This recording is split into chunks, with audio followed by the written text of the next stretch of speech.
অধিকার পরিষদ বাংলাদেশের অত্যন্ত প্রতিকূল সময়, যে সময়ে বড় বড় রাজনৈতিক দল এবং নেতৃবৃন্দ হাল ছেড়ে দিয়েছেন যে তাদের জীবদশায় শেখ হাসিনার পতন তারা দেখে যেতে পারবেন না, শেখ হাসিনা মরার আগ পর্যন্ত গদি ছাড়বে না, এই রকমের এক প্রকারের মেনেই নিয়েছে। কিন্তু বাংলাদেশের এই রকমের একটা অনিশ্চিত রাজনৈতিক গন্তব্যের মধ্যেও কিন্তু গণ অধিকার পরিষদ ধারাবাহিকভাবে শেখ হাসিনা এবং ফ্যাসিবাদ উৎখাতের জন্য লড়াই সংগ্রাম চালিয়ে গেছে। সেটা করতে গিয়ে আমাদের এইখানে যারা নেতৃবৃন্দ আছেন, কেউ খুব শিল্পপতি কোটিপতি না, সাধারণ পরিবারের সন্তান, সাধারণ পরিবারের সদস্য, কিন্তু অসাধারণ শক্তি এবং সাহস দিয়ে তারা রাজপথে লড়াই সংগ্রাম করেছে। আপনারা দেখেছেন যখন এই পলয়ের সামনের প্রোগ্রাম থেকে শুরু করে এই 28 অক্টোবরের পরেও কাওলা বিভিন্ন জায়গায় মিছিল মিটিং থেকে শুরু করে উত্তর দক্ষিণ মিরপুরে, যাত্রাবাড়িতে এবং সর্বশেষ এই জুলাই গণ অভ্যুত্থানে,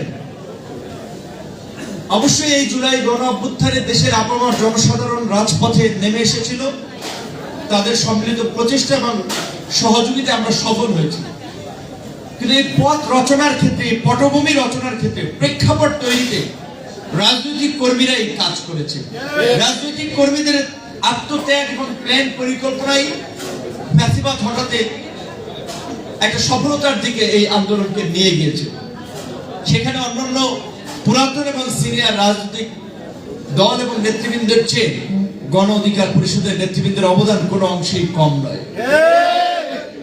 আমরা একটা নতুন রাজনীতির স্বপ্ন নিয়ে, একটা পরিবর্তনের আকাঙ্ক্ষা নিয়ে আমরা বাংলাদেশের একটা প্রতিকূল সময় রাজনৈতিক যাত্রা শুরু করেছি।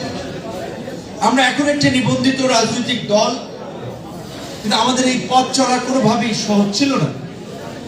অনেক নেতৃবৃন্দ কারণে অকারণে চাকরি হারিয়েছেন, ব্যবসা বাণিজ্য বিভিন্নভাবে ক্ষতিগ্রস্ত হয়েছে।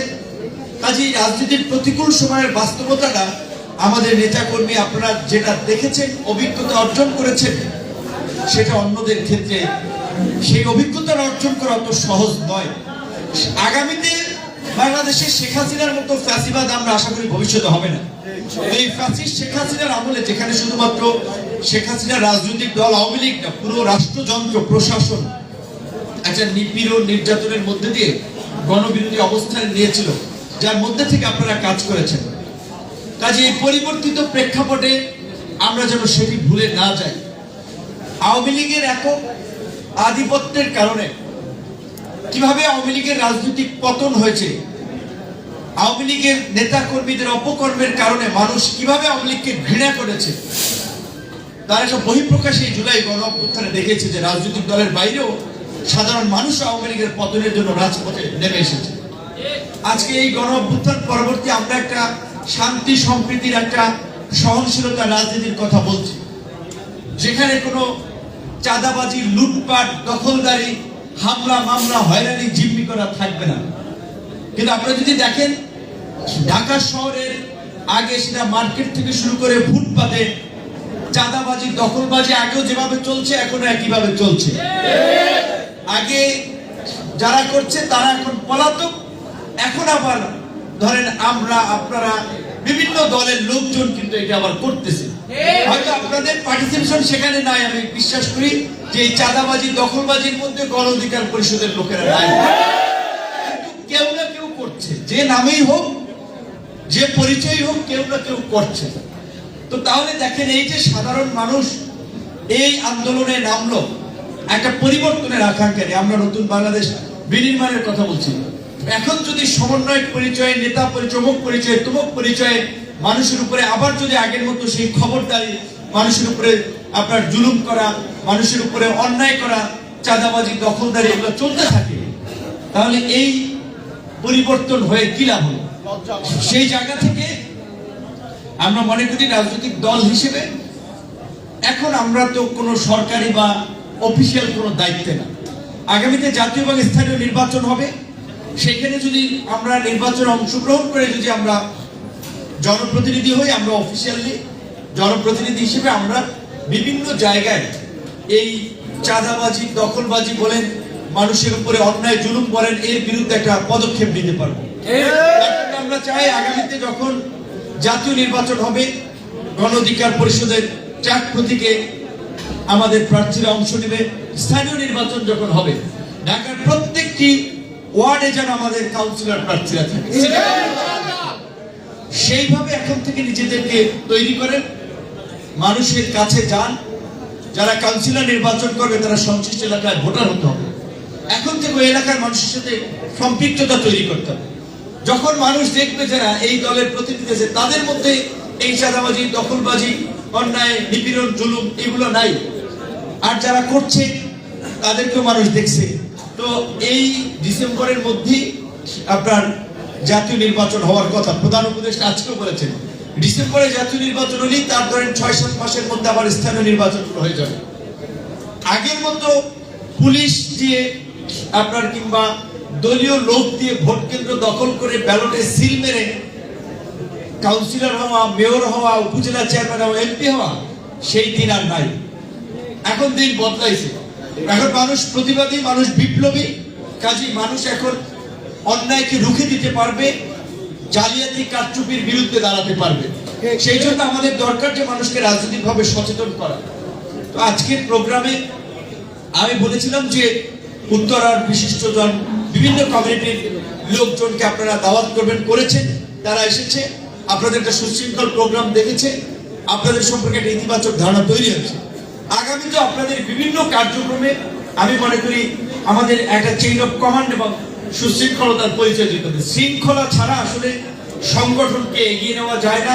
কমিটমেন্ট ছাড়া একটা নতুন রাজনীতিকে প্রতিষ্ঠিত করা যায়। কমিটমেন্ট আপনাদের ডেডিকেশন আছে, ডেডিকেশন ছিল বিধায়িত শেখ হাসিনার আমলেও আমরা যখন নির্বাচনে অংশগ্রহণ করার জন্য আমাদেরকে অফার করা হয়েছে, কোটি কোটি টাকা দেওয়া হবে, এমপি বানিয়ে নেওয়া হবে, আমরা আমাদের দায়িত্বশীল নেতৃবৃন্দকে নিয়ে খোলামেলা আলোচনা করেছি। আপনারা এখন এই যে অফিস নাই, আমাদের অফিস ভাড়া দিতে পারি না, মামলার গাড়ি টানছেন, এখন এই কষ্ট করবেন নাকি শেখ হাসিনার অধীনে নির্বাচনে গিয়ে পয়সা পাতি নিয়ে এমপি মন্ত্রী হয়ে ভালো থাকবেন? পরিষ্কার ভাবেই বলেছিল যে প্রয়োজনে আমরা জেল খাটবো, কিন্তু ফ্যাসিবাদের সাথে, এই শেখ হাসিনার স্বৈরাচারের সাথে কোনো আপোষ করব না। আমরা আমাদের নেতা কর্মীদের সিদ্ধান্তে উজ্জীবিত হয়ে শক্তিশালী হয়েছি। আমরা পরিষ্কার ভাবেই বলেছি যে আমরা কোনো ফ্যাসিস্ট শক্তির অধীনে নির্বাচনে যাব না। এবং নির্বাচনের পর আপনারা দেখেছেন এখন অনেক নেতা আছে, সব বলা চলে পাড়া মহল্লায় অলিতে গলিতে এখন নেতা এবং নেতায় ভরপুর। নেতার দাপটে এইখানে পোস্টার, ওইখানে ব্যানার দেখবেন এখন। কিন্তু এই 5ই অগস্টের পূর্বে এই সমস্ত নেতাদের ব্যানার, পোস্টার, ফেস্টুন কিন্তু ছিল না। তখন শেখ হাসিনা, শেখ মুজিব, হাসিনা, জয়, ওবায়দুল কাদের, এই অমুক তমুকের এই উত্তর এলাকায় খুব পাওয়ারফুল লোক ছিল না। খসরু, সারা খাতুন, তোফাজ্জল চেয়ারম্যান, অমুক তমুক ছিল না, খুবই কিন্তু পাওয়ারফুল। হাবিব হাসান শক্তিশালী লোক। এখন একজনের খবর আছে। আপনারা এরকম রাজনীতি করবেন না যে মানে ক্ষমতায় থাকলে আপনাদেরকে সবাই ভয় পায়, সালাম দেয়, আপনাদের ছবি টানাই রাখে, ক্ষমতা থেকে গেলে আপনাদের ছবিতে আগুন দেয়। এই কাজ যেই রাজনৈতিক দলের নেতা কর্মী যারা করবে তাদের পরিণতিও ভবিষ্যতে একই হবে। তো সেই জন্য আমরা বলছি যে চেনা বামনের পয়তা লাগে না। আমরা বাংলাদেশের এই সংকটকালীন সময় আমাদের স্যাক্রিফাইস কতটুকু, ত্যাগ কতটুকু, সেটা এই দেশের মানুষ জানে, সেটা নতুন করে জানার লাগবে না।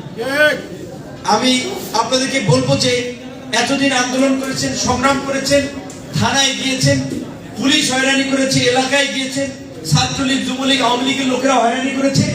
এখন আর কোন দলের হয়রানি করা, প্রশাসনের হয়রানি করার এই চান্সটা নাই। কাজে এখন আপনারা সংগঠনকে বিস্তৃত করার জন্য কাজ করেন, মানুষের কাছে নিজেদেরকে দৃষ্টান্ত হিসেবে উপস্থাপন করেন, এবং আজকের এই যে একটা ভালো হল রুমে প্রোগ্রাম করছেন, এটা তো একটা খরচ আছে। ঠিক একইভাবে রাজনৈতিক বিভিন্ন কর্মকাণ্ড করতে রাজনৈতিক দলের পয়সা পাতি, অর্থকরীর প্রয়োজন আছে। সেই অর্থকরী কি ব্যাংক ডাকাতি করবেন না মার্কেট ডাকাতি করবেন? কোনো ডাকাতি করা চলবে না। যারা রাজনীতি করবে নিজের পকেটের পয়সা খরচ করে করবে, সংগঠন করবে নিজের পকেটের পয়সা খরচ করে করবে। অবশ্যই আপনাদেরকে কিছু শুভাকাঙ্ক্ষী আছে যারা সরাসরি দল করে না কিন্তু দলকে ভালোবাসে। আপনারা একটা প্রোগ্রামের জন্য গেলে আপনাদেরকে সাপোর্ট করবে। আমাদের এরকমের অসংখ্য শুভাকাঙ্ক্ষী দেশে বিদেশে সারা দেশে ছড়িয়ে আছে। আমরা যখন প্রতিকূল সময় রাজনীতি করেছি, আমরা গণমানুষের সহযোগিতা নিয়েই রাজনীতি করেছি, সংগঠন করেছি। সুতরাং সেটা ইতিবাচক ভাবে আপনারা ব্যবহার করেন। এমন কাজ করবেন না যেটা নেতিবাচক ভাবে আপনাদের নামে নিউজ হয়, মানুষ আপনাদের দিকে আঙ্গুল তুলে। এখন অনেক সময়, এখন মানে কি বলবেন, অনেক সুযোগ আছে আপনাদের দিকে। ধান্দাবাজি চাঁদাবাজি করার বহুত রাস্তা আছে, কিন্তু এইগুলো করতে গেলে আপনি নিজেও শেষ, দলও শেষ। রাজনীতি কোচিং সেন্টারের মতো, বিশ্ববিদ্যালয়ের কোচিং কিংবা বিসিএস চাকরির মতো 6 মাস 1 বছরের কোনো কোর্স না। রাজনীতি একটা লং টাইম জার্নি। মানুষ আজকে ছাত্রলীগের ছেলেরা আমাদেরকে আগে ফেসবুকে নানা ধরনের নেতিবাচক কমেন্টস করত, কিন্তু আমাদের বিরুদ্ধে কেউ সুনির্দিষ্ট ভাবে একটা প্রমাণ দেখাতে পারবে না। এই বিপিনুর এইখান থেকে বা বিপিনুর লোকের এইখান থেকে চাঁদাবাজি করছে, অমুক মার্কেট থেকে একটা দোকান দখল করছে, অমুকের জায়গা দখল করছে, অমুকের বাড়ি থেকে গরু নিয়ে এসে, এই সমস্ত কোন অভিযোগ কেউ সুনির্দিষ্ট ভাবে দেখাতে পারে না। এই যে আমাদের ইমেজ, এই ইমেজ করতে কিন্তু অনেক মানে মেহনত করতে হয়েছে, কিন্তু এটা হারাইতে লাগবে 1 মিনিটের কাজ। সুতরাং এই ইমেজ রাজনীতিতে ধরে রাখাটা কিন্তু জরুরি। আমাদের নেতা কর্মীদেরকে আমরা বলবো নিজেদের ইতিবাচক ইমেজ ধরে রাখবেন এবং নিজেরা প্রতিষ্ঠিত অর্জন। অবশ্যই এতদিন ব্যবসা করতে পারেন নাই, চাকরি করতে পারেন নাই, নানান ধরনের ঝামেলা, হুমকি ধামকি, এখন সুযোগ আছে। এখন বৈধভাবে ব্যবসা করেন, নীতি নৈতিকতার সাথে ব্যবসা করেন, ব্যবসা বাণিজ্যের মাধ্যমে, কাজকর্মের মাধ্যমে নিজেদেরকে একটু স্বাবলম্বী করার চেষ্টা করেন। কারণ নিজে স্বাবলম্বী না হলে তো দলের পেছনে 2-4 পয়সা খরচ করবেন কিভাবে? সেক্ষেত্রে আমাদের জায়গা থেকে সর্বোচ্চ সহযোগিতা থাকবে এবং এই চিন্তাটা আমাদের প্রত্যেক ভাই সহকর্মীর মধ্যে থাকতে হবে যে আমি যদি একটা প্রতিষ্ঠানে চাকরি করি, সেখানে যদি 5 জনকে চাকরি দিতে পারি আমি দেবো। আমি যদি একটা ভালো ব্যবসা করি, সেখানে যদি আরো 2 জনকে কানেক্টেড করতে পারি আমরা করব। কারণ আমরা একেবারে টপ থেকে বটম লেভেলের নেতা কর্মীদেরকে রাজনীতির পাশাপাশি আমরা যদি আর্থিকভাবে তাদেরকে স্বাবলম্বী করে তুলতে পারি তাহলে দলও এগিয়ে যাবে। আমাদের নেতা কর্মীদেরকে উপরে তোলার জন্য, এগিয়ে নেওয়ার জন্য আমাদেরকে আন্তরিক হতে হবে। এটা আমাদের প্রত্যেকের প্রতি আমাদের আবেদন। এই কারণে আমি আসছি যে ইফতারের পরে হইল, যেহেতু অনেক থানার এবং বিভিন্ন পর্যায়ের নেতৃবৃন্দের সাথে দেখা হচ্ছে, অন্তত সাংগঠনিক এই কথা এবং মেসেজ গুলো আপনাদেরকে দেওয়াটা দরকার। আরেকটা কথা হচ্ছে যে আমাদের নিজেদের মধ্যে ছোটখাটো ঘটনা ঘটলে, ছোটখাটো বিষয়